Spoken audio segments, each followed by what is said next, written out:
Hello, my name is Alexia Narcisse, and today for my Journalism 309, we are going to be looking into a multimedia device through a very specific group called SBS, and I'm specifically going to be focusing on a multimedia journalist piece called The Block. So the reason I actually didn't begin with that video is because a lot of the multimedia aspects are going to begin the minute we actually click on this link. So as you can notice, we're immediately shown a pretty cool imagery loading the page with graphics that are behind the numbers. And then we're immediately introduced to the story itself, the block. So first we're shown a bit of a context as to what we're looking at here. So the block is regarding a block, meaning streets, that Aboriginals lived in Sydney, Australia.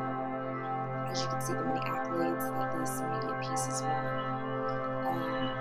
And some of the cool features that we're seeing as a background that's moving, that actually is transparent to the sun here, so you can see it behind me.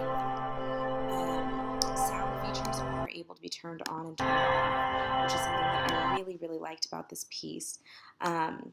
There's information to share on Twitter and Facebook, which is great for any sort of media or journalism work, and some project information. So this is a bit of a background of what the project is about, which I won't get into as much because I am focusing on the multimedia aspects of this piece.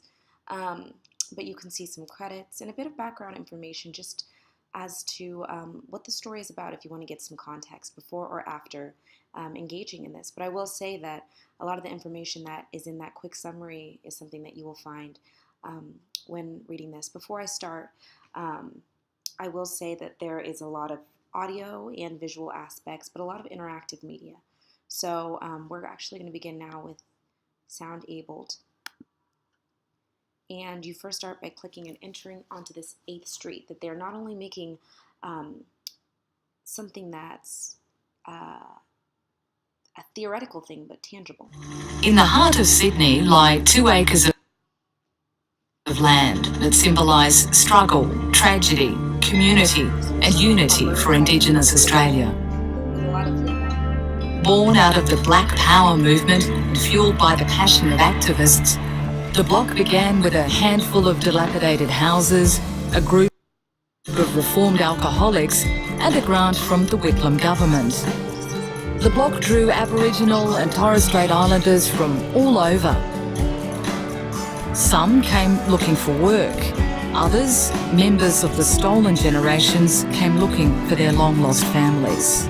What they found was a meeting place where they could share their culture, their stories and their pain. Welcome to the block. 4 streets, 40 years, a meeting place.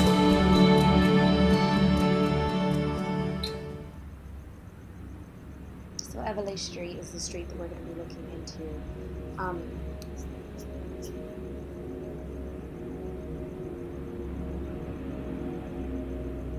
So what's really cool about the video that we actually just looked at is that it not only incorporates video and audio aspects, but it also has a lot of photo aspects and 3D features, which make it very interesting to look into. So it really draws you into the piece itself of journalism.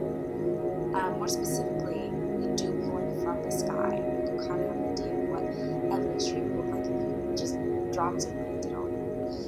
We're given this mouse piece here, which we're going to use to actually drag ourselves around and move. Now, I will say that it was a bit confusing to see this aspect here, click and drag to move through the scene using this icon, but that's really just a directional piece that we're not going to use until later. It's just a bit confusing seeing that you just landed in the middle of nowhere and that option was given to you. Now, this is one of my favorite parts. There are so many multimedia pieces to use here, but it is a bit overwhelming, I will say. So here is this media piece that we were just introduced to that basically gives us the option to move on to another street. This is the neighborhood of Everleigh street, or I should say the several blocks. And the first thing we're introduced to are these people, Lizzie, Amanda, Diane, in which we can engage with each of their stories, Gordon, and a title beneath it. Some of the cool aspects that I want to jump on immediately are not only this very cool, almost Google Maps kind of Earth app, but more specifically, the fact that we can change the settings. So if you look here at this, what looks like a lamp switch, it says 10 p.m. on September of 2011. We can change the time of the map that we're looking at to daytime to almost see this in perspective as though someone is living here. So I'm going to go ahead and click on this light again just to give us a completely different perspective. We see some of the cars are gone. It looks a bit more abandoned.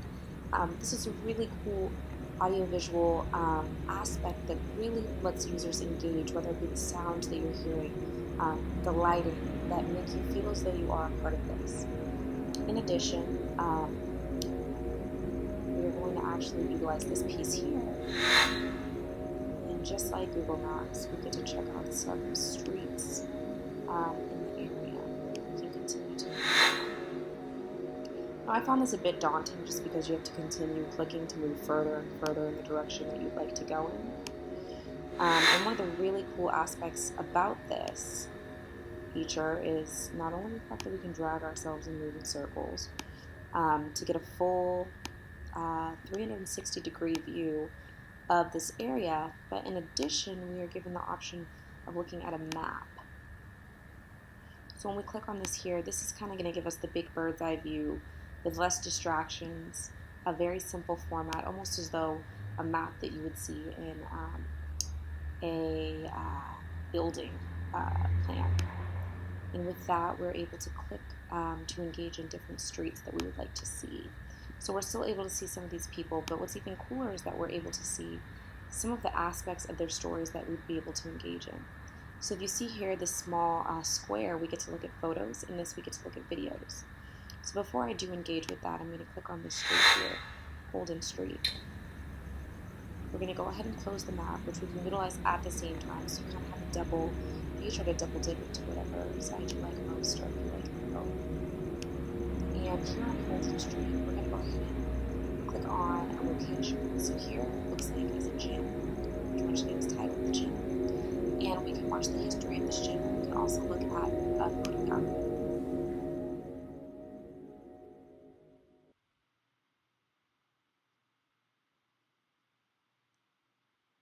So here again, we're looking at this really cool visual of a downloading, but it kind of keeps you engaged so you don't get too bored while your page is loading.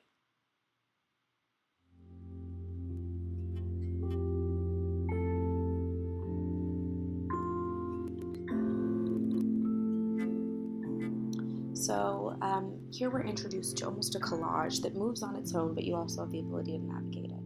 I'm going to let the page just go through the album without my guidance, but you can see with each photo at the bottom left, there's a small description and the location is very consistently shown.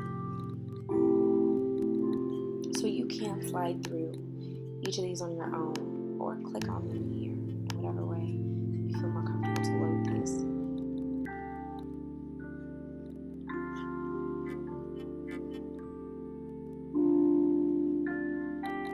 More specifically, I did want to head back to the map. We could say for someone like myself that I wanted to see a video. I didn't just want a photo of what I was looking at. So what I'm going to do is I'm actually going to, here's what we were just looking at, the gym. And we happen to see the photo slideshow, but I want to see a video. I want to engage in something where I don't have to do as much clicking, I guess you can say.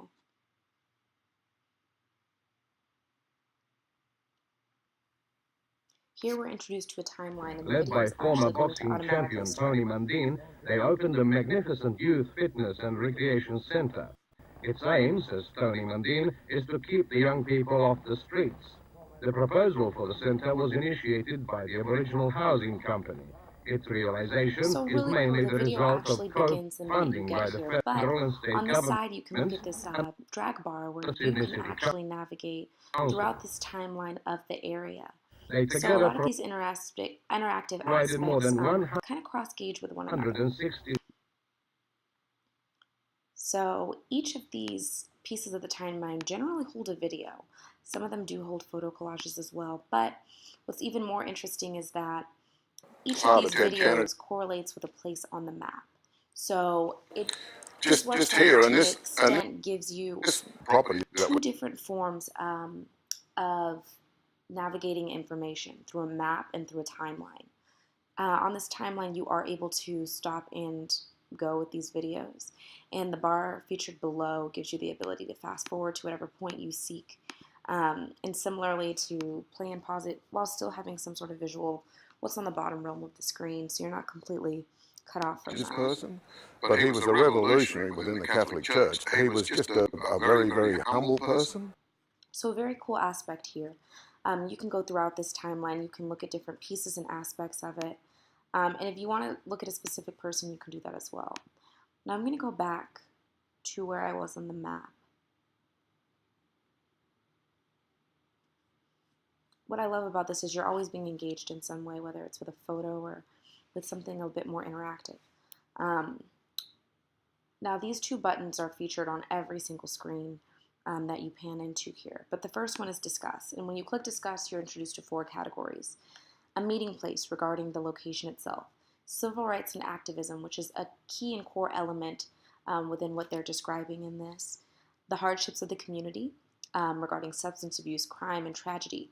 And when clicking on each of these, you get a small blurb. And the last being the future of the block. Now, if I am to click on one of these that interests me, let's say I say the hardships of the community. I'm given a bit of background here, but also a discussion page. So the ability for users to comment and to engage in what would hopefully be a productive conversation. If I were to comment, I could add a comment here, including my name, my location, being where I'm from, and my email.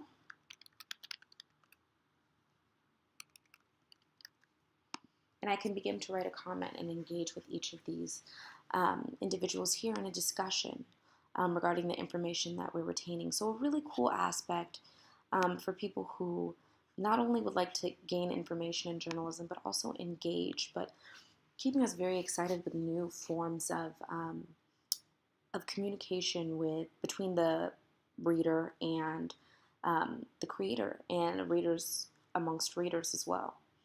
So we've already used map, we've already used discuss, and I think one of the later components to check out is explore. Now explore is basically going to take us back to that map component that's not as panned out, but more so the bird's eye view, the small version of you dropped into the street.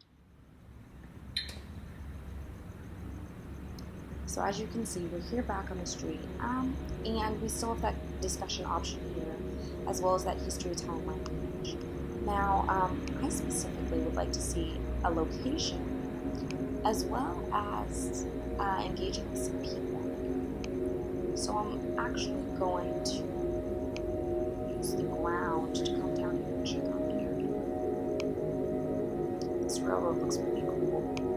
But I wouldn't mind seeing this street just because it seems like it engages with Emily Lane, Caroline Street, in it. It seems like there's not much going on here. So I'm going to close the map back now and engage more with the street that I'm looking at. Really, really cool opportunity to check out just what's going on in this area. Feeling as though I'm there. It's dark, it's cold, the music associated with this is a bit eerie, so I really feel like I'm here in the middle of the night, almost a bit out of place, but as though I have a place to go, I have a place to learn, and that's with each of these individuals that I'm going to take a chance to look out. Now I'm going to turn on the light just because I prefer this lighting. It makes me feel a bit more comfortable out here, where I can actually see a bit. I think that's just because of my blurry vision, but Really cool. We're going to look at Lesson Donna here, buried on the block. So if I hover my wand over these two, I'm given a small description of them and who they are. I've got to keep that wand covered. Some nice background context on them, and I'm clearly interested, so I'm going to go ahead and click watch.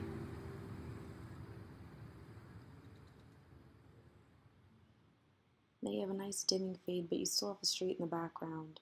And now a new look. Now we do Minister staying up here in Caroline Street.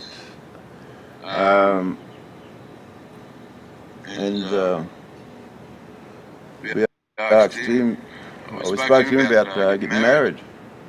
And he said, well, look, we'll have it here, out in the flats here. And we said, okay then. And I remember we were over getting dressed, and next minute walked out the door, there was people everywhere. This place was packed. They was all up there drinking, down the side drinking, over the other side drinking. Then I walked around the corner and there was all people. So really cool. We're able to get some information from them, including a visual aspect, a bit of hearing them talk. But more importantly, what's really cool is that while watching the video, all of these side features that can seem to be a bit of a distraction disappear on their own after about 5 seconds. So that's really nice. But in addition, we had a new feature pop up when we clicked on an individual, and that's bio. So while watching the video, I can click over here and kind of get to see these two people face to face, and B, to read a bit about them. And I'm given the ability to scroll using my iPad sensor, as well as scrolling here using this bar to learn a bit about these people. We're sitting on the chairs up here, and this red carpet was all. So 2 more really cool aspects. We can listen to it in a different language, and we can use subtitles as well. So these are the 2 languages we're able to listen to it in. And subtitles are offered in all of these different languages. So really cool. All out there. Yeah, it was the thing we was under. Click around in there and select which one you'd like to look at. I'm going to go ahead and use the map to go ahead and check out one more person, just so that you get a nice idea of what it's like to look at these personal testimonies. I'm actually going to use these arrows here rather than using my mouse as I've been using before. And I want to go to the gym. Now, one of the downsides of this is that I wish that there was some easy way to navigate to a place that you've already seen before. Maybe a small search bar here, but or even a table of context for content, for looking at each of these places. But when going here, I'm going to go ahead and check out Anthony's story.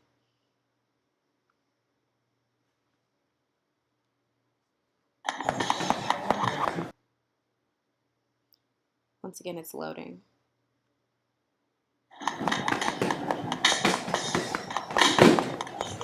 I keep coming back here because I feel like it represents the streets.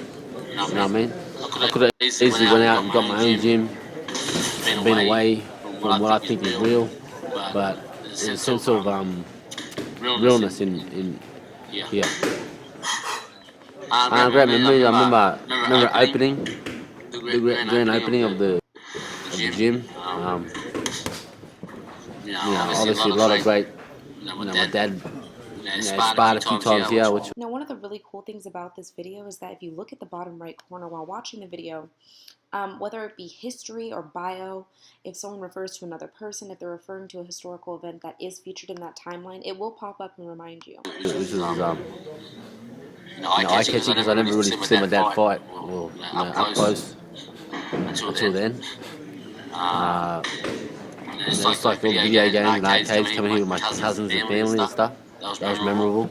So it's really cool that there is a correlation between these 2 timelines, and they are going to show you.